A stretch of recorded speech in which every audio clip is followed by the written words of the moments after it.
Yo, salut à toi et bienvenue sur Panda Data. Dans cette vidéo, on va prendre le temps de découvrir ensemble l'interface de Databricks. Rien de compliqué. Je te montre où cliquer, quoi chercher et à quoi servent les différents menus. Un peu comme quand tu prends en main un nouvel outil. Au début, tout paraît flou, mais une fois que tu sais où sont les trucs utiles, tout devient plus simple et plus rapide. Allez, je t'emmène faire un tour.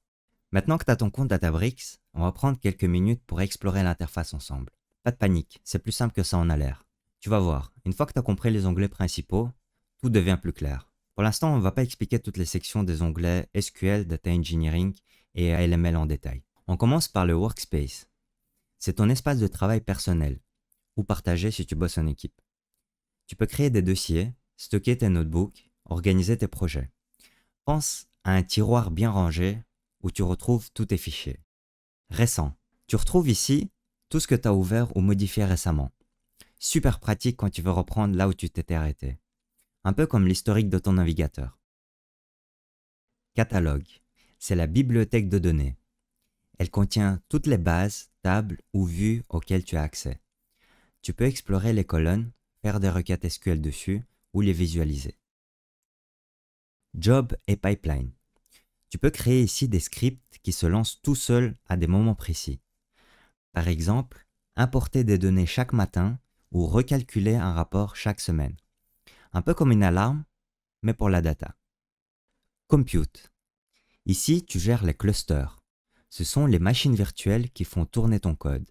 Pas besoin de tout comprendre tout de suite, on verra ça en détail bientôt. Mais retiens que sans cluster actif, ton code ne s'exécute pas. Marketplace.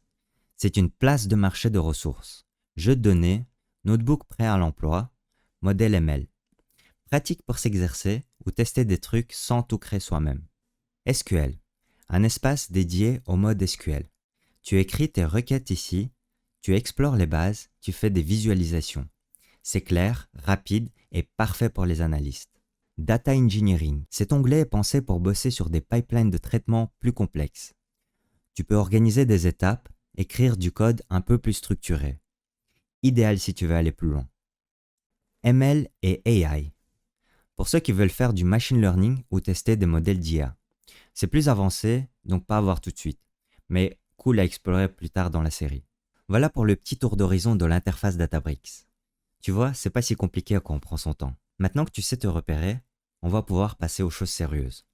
Dans les prochaines vidéos, on va commencer à manipuler des fichiers et à faire nos premiers vrais traitements de données. A tout de suite dans la suite de la série sur Panda Data.